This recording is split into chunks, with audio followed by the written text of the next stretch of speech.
Diana. So funny. Hi, everyone. Welcome to Zibby's Bookshop, and thank you for coming out tonight. So we have Laura Cathcart Robbins and Laura Carney, and we're discussing my father's list. So congratulations to you both. So it's going to be about 30 minutes of conversation between the two of them, followed by audience Q&A if you all have any questions, and then I'll be signing this, so whenever you're ready. Wonderful. Thank you so much.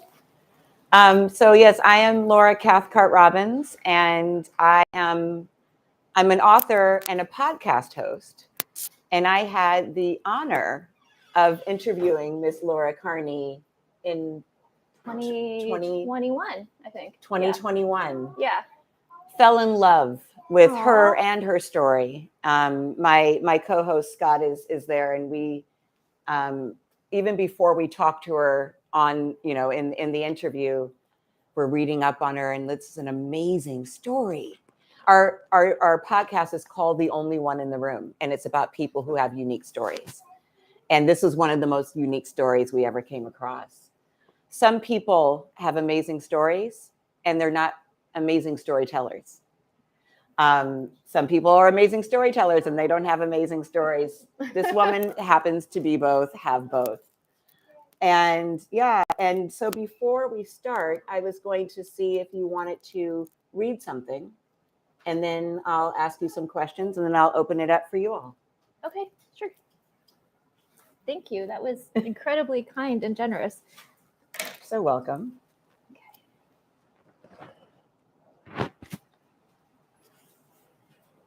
Okay, I'm going to read a little bit of the prologue. I do want to mention, though, we have some famous people here tonight. There's my friend Kelly on chapter 1, and she's right here in the front row. Yay! Okay. Shout outs. Yeah, you have to. Prologue. We were visiting my brother in Salem, Massachusetts when we found it. As we gathered around Dave's granite-topped kitchen island, catching up on his wedding plans, my future sister-in-law, Jamie, went into their bedroom to retrieve something. "Oh yeah," my brother said, "I wanted to show you this." When she returned, her long blonde hair matching the walls of the rustic kitchen, she was holding a small brown suede pouch with a drawstring. She turned it upside down, and out tumbled a silver ring and a driver's license, along with 3 pieces of folded notebook paper. "We found it when we were unpacking," Dave said. "Do you know about this?" I unfolded the papers and started reading. At the top of the first page was things I would like to do in my lifetime, in my dad's handwriting. He wrote the list when he was 29, covering both sides of each page.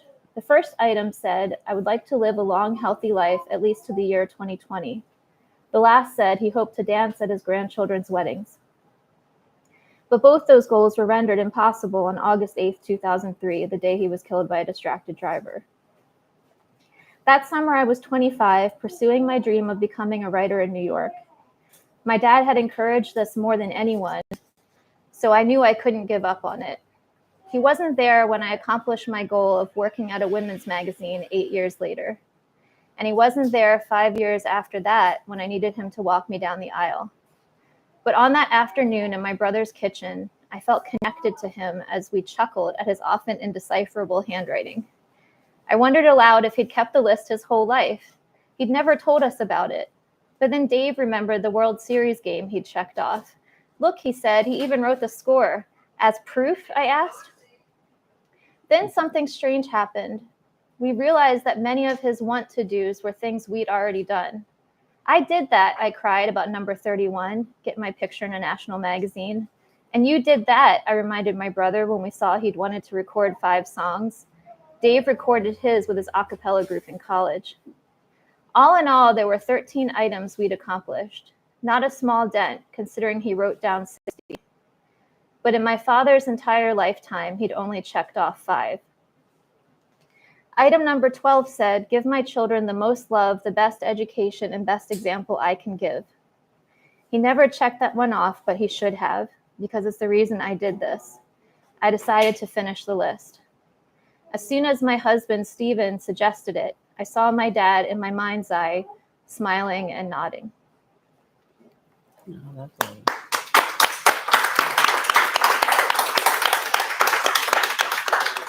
And another special guest, your husband, Stephen. Oh yeah, he's the most famous of them all. Yes. Whether he wants to be or Whether he wants to be or not. Thank you for that. That was beautiful. Do you still get emotional when you read it? Yeah, and it's weird because I've read it now probably at least 14 times. Yeah, out loud. In public, Yeah. it's always unpredictable. It's different parts, you know. Mm-hmm. I mean, Yeah. I felt it.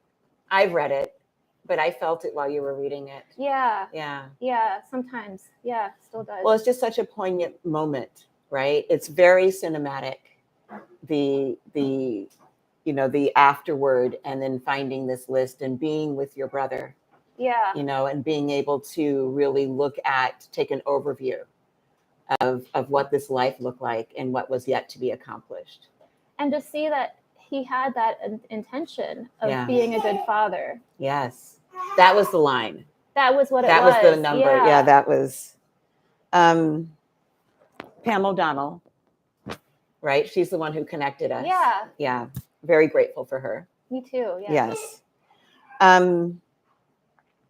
Scott rarely reads the books that I read, but he hears them because I read passages out loud to him. And I told you earlier, I was reading some of this book to him, and he said, "Oh, it's a love story." And it is. But what he heard was that it was a love story from you to your father, or a love note to you, or a love story about you and your father, and you and your husband. Yeah, for sure. Yeah. But that was like the primary love story. Can you talk a little bit about that? Yeah. I don't think I knew when I set out to finish this list that emotionally I needed to do it, and psychologically I needed to do it. Someone asked me the other day, what was your intention with this book? And initially I'd been an activist, and I thought, well, if I write about my dad and who he was, and what better representation of who he was could I find than this list of his dreams? Because I think that's really does represent who we are, is what we dream of doing with our lives. And I thought, if I did that, if I checked off all of this for him to honor him and wrote a book about it, then I would be representing to people, when people die in these kinds of car crashes, they're a real human being, and it could flesh it out better. That was my initial goal. I didn't understand, though, that I was actually in this moment of crisis in my life because I had just gotten married, and I was thinking about my parents' divorce, and I was very afraid. What if we got divorced? It was a really courageous thing for me to do, to marry my husband, even though I had known him for 13 years at that point. He wasn't going anywhere, but I was still scared. And I had to face that. I had to deal with my feelings about my parents' divorce. And I had to deal with my feelings about the parts of me that were so much like my father that I had been repressing because they scared me. Yeah. And those were the brave parts. Those were the creative parts. Those were the free spirit adventurer parts. And I had no idea that they were some of the best parts of me. Yeah. So as I did each of his dreams, they just started coming out, and things I thought that should be really difficult or terrifying, I loved and was enjoying, and recognize, he trained me for this, and to really be able to see that this unique kind of parenting that he did was a gift, and it was a blessing. So really the book is one big thank you to him. Yeah. And also another iteration of your activism, right? Yeah. Yeah. Yeah. Can you tell us just briefly about the accident, and then what happened with you, how you became an activist? Sure. Afterward? Yeah. So the car crash occurred because car crash. Thank you. Yeah. Yes. We like to say crash and not accident. Yeah. But only if you know what the cause of it was, because there are true accidents. There are acts of God that just happen, like a tree falling on you or something. Right. But in this case, it was a teenager who was making a phone call because she was lost, and just went through the next intersection that my dad was turning left at. For years, I looked at it as a fluke event. I didn't piece together that the phone had anything to do with it. But then I became an activist because one day at Good Housekeeping, where I was working as a copy editor, an article came across my desk about distracted driving. And it was about a man whose daughter had died walking to work at the beach, Ocean City, New Jersey. And Joel Feldman is his name.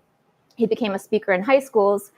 And, you know, it's not, as a journalist, you're not generally supposed to contact people in articles, but I thought I have to talk to him. Like something is telling me in my heart, I need to talk to this man because I finally remembered, oh, right, teen cited for talking on phone, teen cited for reckless driving. So I called him. He convinced me to come and speak in high school.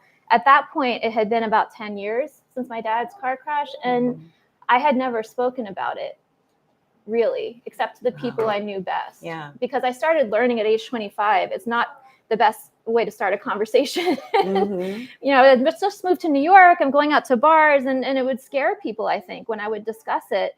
And I just started learning to really started to learn to keep it to myself. And then when I started speaking with Joel, it was like it became more real.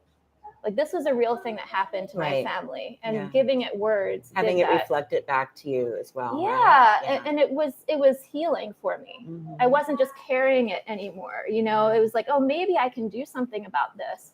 So then I started becoming a traditional activist. Mostly that meant I had a friend at the Washington Post, so I was helping people get their stories published, and it became really important to me that I could help amplify the voices of these other families who had been affected by this, because I recognized, oh, wait, they're not all journalists. They don't all work in magazines, but I do. Yes. And maybe there's a reason this happened in my family, and this is the path that I pursued, and maybe I can do something to help. And I really think that was the first step of realizing this is a shared experience and I can help other people. So I was trying to figure that out for a couple of years. I finally got a story placed in Good Housekeeping where I worked about distracted driving. They wouldn't let me write it because they're like, you're way too close to this topic, you know? And then I walked down the aisle at my wedding and I felt better about it. I felt like I'm not a victim. I don't have to worry about people feeling sorry for me that my dad's not here walking me down this aisle. And, you know, when I went back to work, I started noticing news reports that the numbers of fatal car crashes because of distracted driving were going up. And just to be clear, when you're talking about distracted driving, you're not just talking about texting, which is what most people think about. Right. Yeah, that was the thing that really blew my mind because it wasn't texting with my dad. It was a phone call. Right. And when I went to my first conference in Chicago, they had a researcher there, and she was explaining to us that when you use the phone to make a call, it doesn't really even matter if you're holding it or it's like a Bluetooth situation because it's affecting your vision.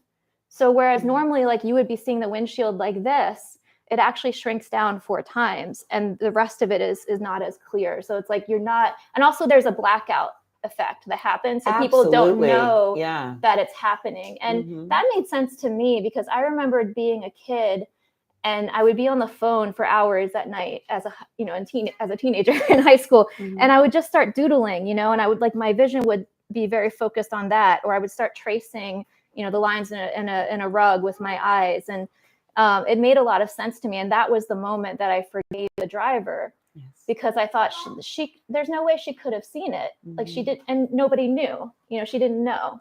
That was a really powerful moment in the book when you had that epiphany. Yeah. Because I, as the reader, wasn't as ready to forgive her as really? you were. No, I wasn't. I wasn't ready either. But you did. You found that compassion. Yeah. Yeah. Which was real, and that allows the reader then to find that compassion. Well, it was important. It was important to me because I realized it was a lack of information more so than, I mean, I don't know what happened to her and I don't know what happened to her life after that. And I can't imagine it was easy. And she was so close to my age that it was like, I couldn't look at this person as a terrible person. It was someone who made a mistake and didn't know what was happening. So she was 17, right? Yeah. And I felt like it was important to include that because not a lot of people know that happens to you when you use the phone.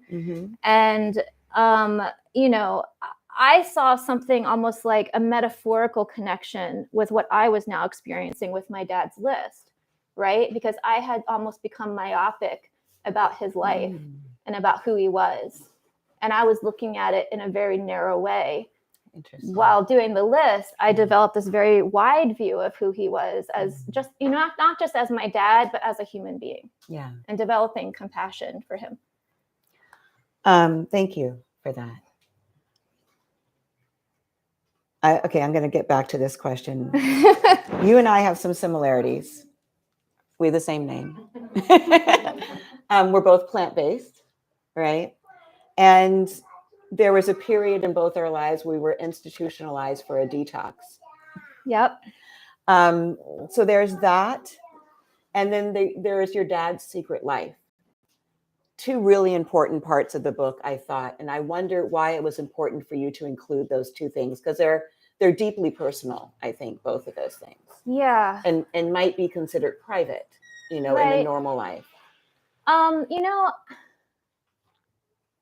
When my dad died, I was still in a stage in my life where I wasn't well.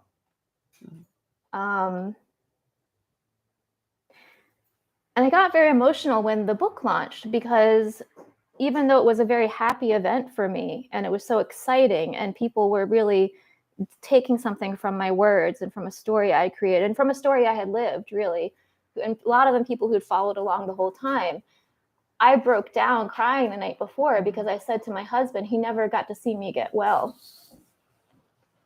I wish I could have had that experience of him seeing me healthy, because when my father died, I was just coming out of having been in a hospital for a week after college graduation. I was just coming out of, at one point, being on 9 different medications at once for depression. Mm-hmm. I remember at some point someone took a picture of the two of us the year he died, and he was dealing with some heart issues and GERD, and he was very skinny, which was unusual, but he was like very, very thin in this picture, and I'm next to him, and I look like pale as a ghost. Mm-hmm. And I remember I've seen that picture since then and thinking like, God, we were both in something terrible at that time. And,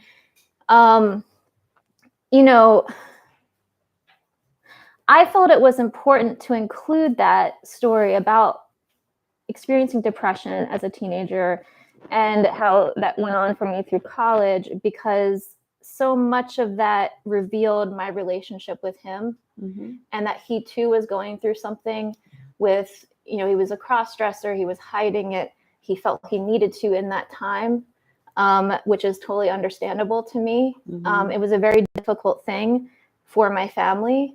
And I never wanted to touch any of what was personal that had nothing to do with me. But there was an element that did have to do with me, which was that I had a dad who had a secret. Yes. And he would come and pick us up. And sometimes he was jovial and really happy and excited. And sometimes he was depressed, mm-hmm. And I never really understood what was going on or why. And I think that it prevented him from really being there the way he wanted to be, mm-hmm. for me. So I did feel like those parts of my life needed to be in it. And it wasn't easy. It was really challenging. My mom was my champion when that was happening. Oh, nice. I didn't want her to have to relive that. Mm-hmm. But she did so much for me, as any mother would. And I felt like that experience had to be there in some way. Also because, you don't really get to feel the growth that I'm experiencing while doing my dad's list and living out his adventures without understanding what an anxious person I already was when he died. Right. Because he died a year after my hospital experience. It was like one thing after another. And it almost felt like too much for one person to get through. And I also felt like I needed to establish what an incredible source of support my husband was. Because I met him the summer after that hospital experience where I got off all those medications. And I had dated a few guys that year who felt like it was a little too much for them. But when I met Steven, he said, I think you're an amazing woman. And when my father died, even though I kept trying to push him away and break up with him, he just kept hanging on and he just stayed there because he knew that this was a temporary thing. He understood that grief was something that you go through and then you come out the other side. And I felt that, as you said, this book really is a love story, and it's our love story. And to understand how difficult it was for me to lean into this incredible love story I have in my life, and this man who is the most trustworthy person I've ever met. Why would it be so hard for me to trust that person? If not having that history? Absolutely. That's beautiful. Thank you. That really is beautiful. I have down here, Stephen is ride or die. Like, because not only during your book tour, but also as you're writing about him, this is somebody who obviously sees you and seems to put things aside so that he can be there supporting you. This was your dream to do, and he's right there the whole time. It's really gorgeous. It really is. Yeah, I mean, love is the most precious gift you could have. Yeah. You can do anything with it. I want to talk about the I'm going to let you guys ask questions in a little bit. I have a couple more questions. The serendipities. Oh gosh, yeah. Yeah, I know that's a big one. So Laura and I talked earlier today, and we were talking just as we were on the phone, there was a serendipity. Oh yeah, but that's right. But we were talking about the overall serendipities, how you feel your father with you. Yeah. And can you talk about that as you were in this process of completing the list, writing the book, where he showed up for you, and on this tour as well? I mean, my dad was a writer. Like, he was a writer through and through. Like, I feel like I'm a writer, but I feel like I'm also a lot of other things. Yeah, he's a writer. I'm an editor too. Yeah. You know, I'm a lot of different things. But my dad was very, very passionate about his writing. He wrote a book himself in the 70s that he self-published that he never stopped talking about. That my entire childhood. Oh, as I said in the Y generation, you know, it's like, it was this book he had in the backseat of his car, almost like a pamphlet, because my mom had my mom was a teacher, so she brought it to her teacher's lounge and she bound it for him, and they gave it as gifts at Christmas to people. And so nice. Thank goodness he wrote that book, because when he died, the first thing I did was go to my apartment and find that book on the bookshelf, because I remembered he had written about the future.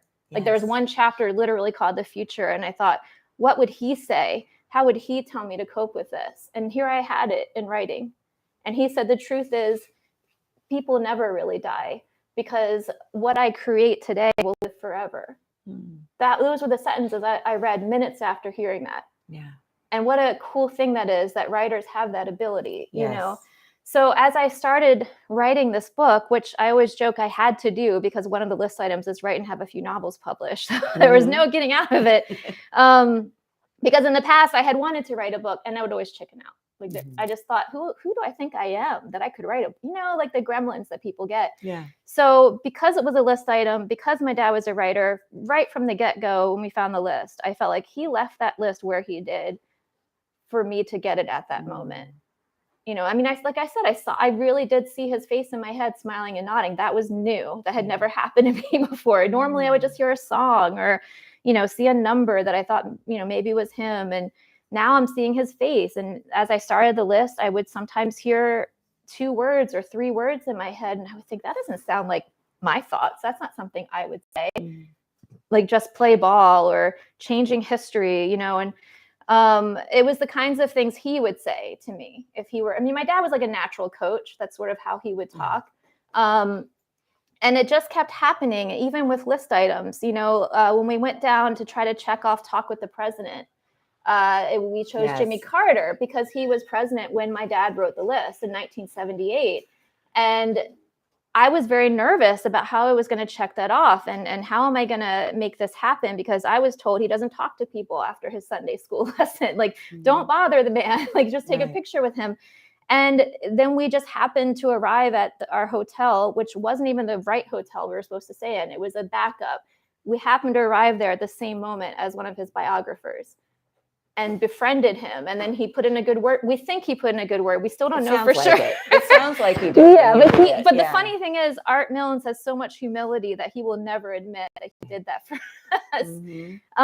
And now we're still friends with him, you know, and the way that was timed was unbelievable, you know. Or, for example, so many of the list items I got to do here in California. One of them was surf in the Pacific Ocean. And, you know, I knew almost nothing about surfing at all. I assumed my dad wanted to do it because he loved the Beach Boys. My dad was never a surfer. Yeah. And I watched the movie Point Break because, like, what else would you do if you're learning how to surf? And like my whole life, my brothers were obsessed with this movie and would quote from it all the time. So that also made me not want to have nothing to do with it. Right. So Steven's like, you have to watch this. So we watched it. And then the day that I finally stood up on that surfboard, we went out to dinner afterward and Keanu Reeves walked in. Yeah. Yeah. And it was like, that's too on the nose, you know, like, and there were so many moments like that. So many that were like that yeah. to me were my dad saying, I know, you know, like I'm there, I'm here, I know. And even the writing of the book itself, there are passages of that book that are a lot better than I think I can do. And almost like the words were just being handed to me. Right. Yeah. You were the conduit. That's amazing. Yeah. Yeah. I mean, the book is full of those things where you're reading and then it's like, she's not going to make it, even though I know you did. Yeah. And then something like that happens and it's written really well, you know? And I wanted to talk about that, the writing, the craft of it. What was your process? How did you sit down? Did you sit down to write it? Did you have a schedule? Did you how did it happen? I mean, even that sort of came together in a way that I couldn't have planned. And the other weird thing I have to say about the list, and I think we might have talked about this when I was on your podcast, is that there were so many ways that things would end up getting checked off, where at first it seemed like a failure. You know, it would seem like, oh, this is an insurmountable obstacle, or, oh God, I couldn't do it. And then something would work out and it would be so much better than I could have imagined. And it would be like a lesson that I needed.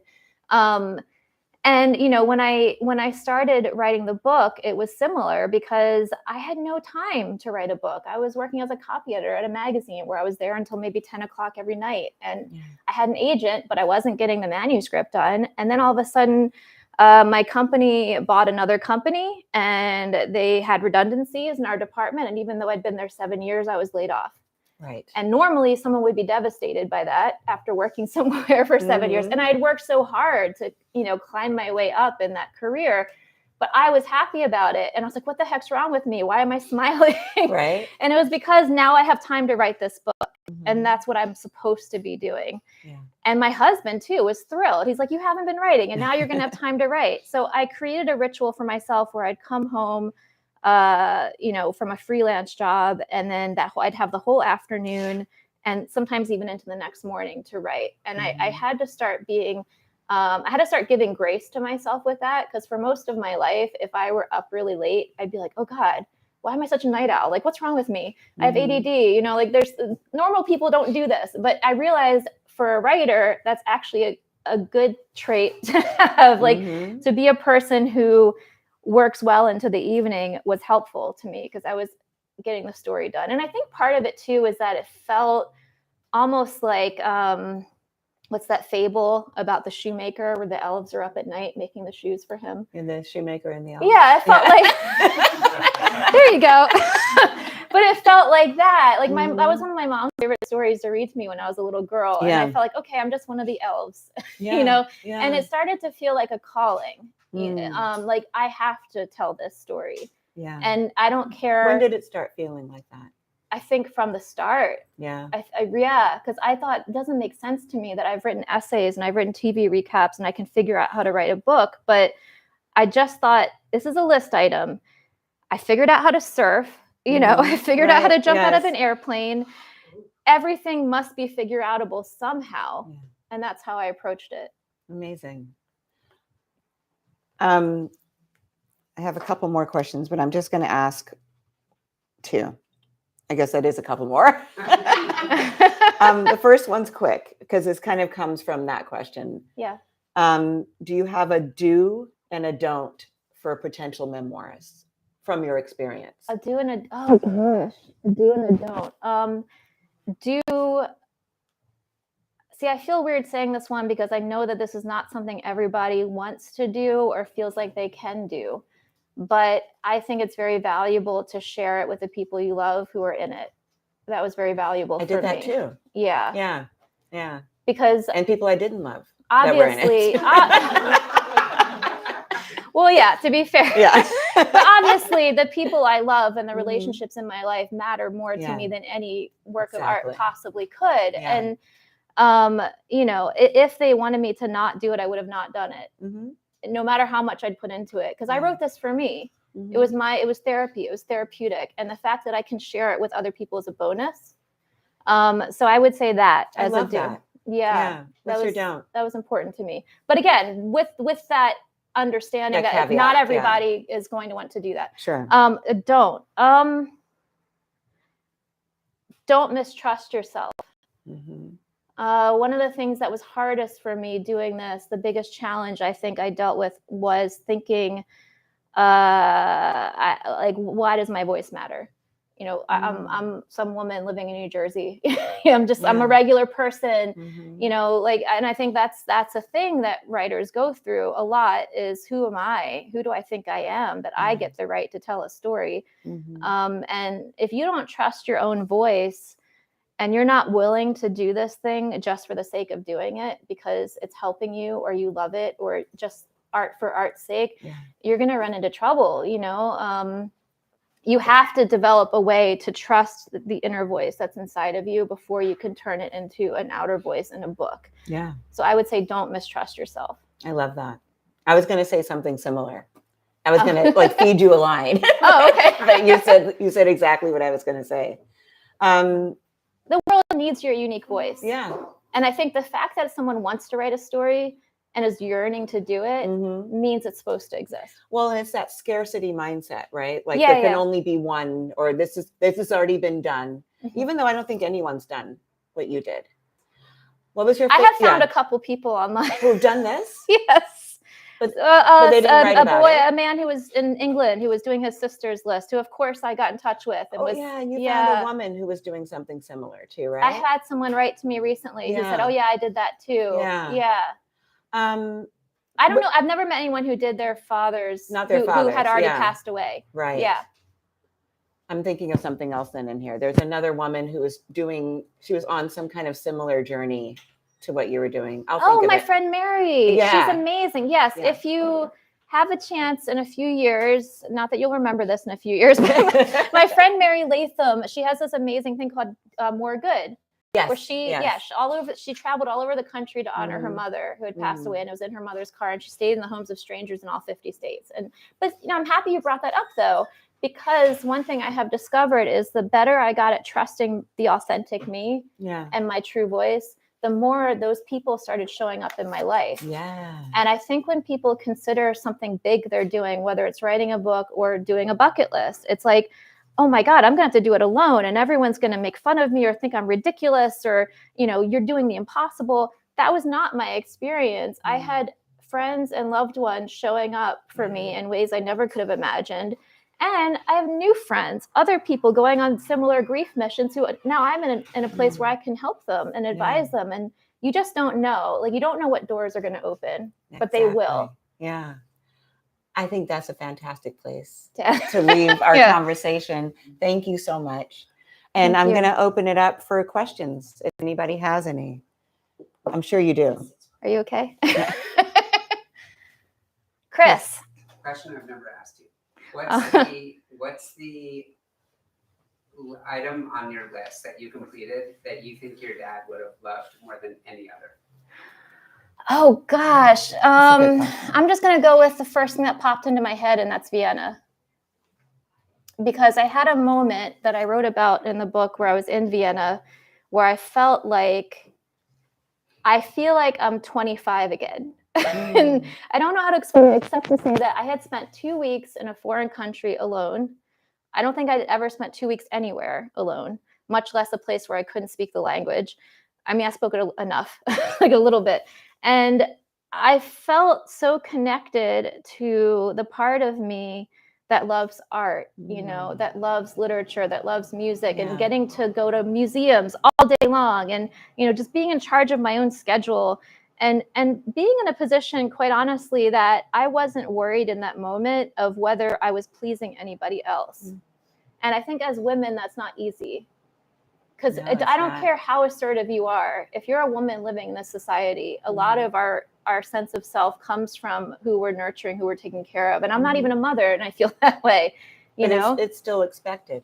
Yeah, and I Yeah. think that because my dad believed so much in the power of, not, he used to call it selfishness, which I thought was like, I don't feel like that's right. But he believed in self-actualizing and how important that is. And that the more you do things that are good for you, the more you'll have to give to others. And I knew in that moment in Vienna that I was experiencing that in a very real way and how important that was. And I could sense it, that he was thrilled that I was like getting it and that I needed to do more of that in my life. I needed to plan. I mean, I have a wonderful husband, and I have a wonderful family, and we do fun things together. But, I'm all in favor of my husband getting to take a solo trip somewhere, I mean, geez, he's done so much to support me.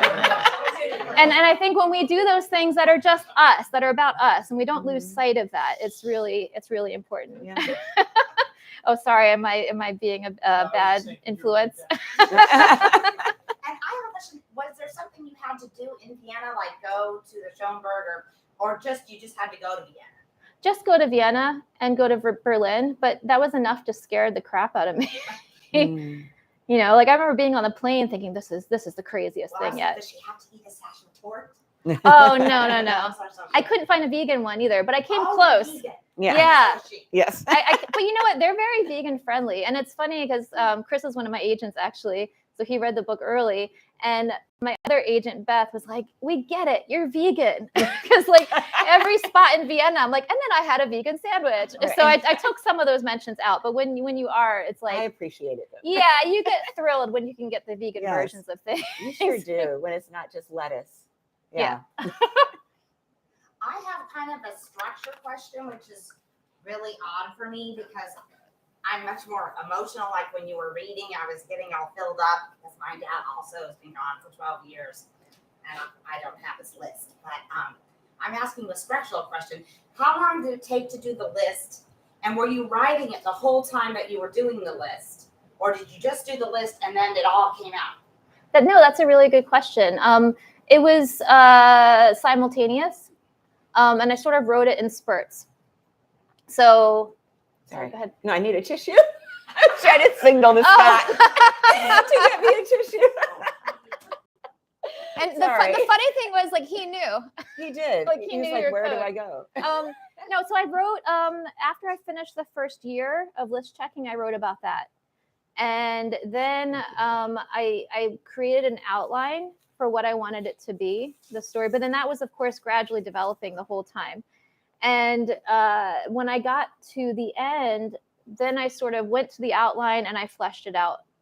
But the whole time I was living the list, I was taking copious notes on my phone, just because it was always keeping notes all the time. And later I was able to create. It was. Instagram, you were calling it my father's list. I'm like, well, this is about what it did for me, who he was, and the truth of who I am, how that set me free. That's the saying, right? It's biblical. Scotty has a question. Okay. So I don't have a bucket list. Do you have a bucket list? Of course. Your kids know that you have a bucket list. Oh, I don't have children, but my niece is going to have a lot to do. I'm sitting here thinking, oh, I should write a bucket list. If you're so inclined, I don't like being prescriptive of what people should do, but I have found, and someone pointed this out to me recently, and I thought it was really interesting. Even before we found my dad's list, I had written down a list of my values in life, and it was just kind of an experiment. It was something I'd read about where I was working, and I thought, oh, that sounds fun. I'm just going to try it. And they're like, sit down for 15 minutes and write down what you value. And then I started recognizing, oh, this is sort of changing how I live. And because I would keep it in a notebook and I would look back at it, and I still have it. And every couple of years I adjust it. But I think it's important because it helps you to understand who you are. Yeah. And it helped me, as someone who was such a people pleaser, to stop being so flappable and stop worrying so much about what other people thought all the time. So I'd say if you want to write any kind of a list, maybe do a values list first, and then do the bucket list. And the bucket list, I think, is just about what kind of life do I want to have? And I think it's really challenging for people to do because they think, oh, I have to do this, like it's obligatory. And what I always like to remind people of is what my dad wrote at the top of his list was things I would like to do in my lifetime. And then he underlined would like in case anyone ever questioned it, like I don't have to do things these. I am going to do. Yeah, I don't have to go to the Super Bowl. I Yeah. sure would like to, and I think there's something that happens, and it happened to me when I started committing to writing my list of fun things, and not just fun things, but goals for my family and my husband and what I want to help him do in his life. When I started writing them down, I think it started changing the way I was living. It made it so that I didn't get so dragged down in my ambitions and things I'm trying to prove that I can do. And instead it became, life is about enjoying yourself and having fun and really just those incredible moments you can share with other people, and we don't need to prove that we deserve to exist. Just the fact that we exist means we're meant to be here. And I just started shifting the way I was living in such that I recognized, well, my dad would love it if I just felt grateful to be alive and every day could feel like a thank you for that. So I think if you let yourself enjoy life, and this is why I think it started coming up in the book where I was saying I felt like my dad was telling me I should be dancing. Making a list like that, it's not irresponsible. It's embracing how much joy you have that you get to have this experience. So yeah, I think it's great, and I think it is awesome if your kids find it, or a niece or a nephew or anybody. If anybody finds it someday, then they have a good idea of who you were and what you cared about. I mean, you don't have to tell the world about it, just have it. Did you have it before? No, that's what I was saying. I thought of having if I had found my dad's list when I was 25, I would have been like, oh my God, this is embarrassing. What correspond with the Pope? Like, what are you thinking, Dad?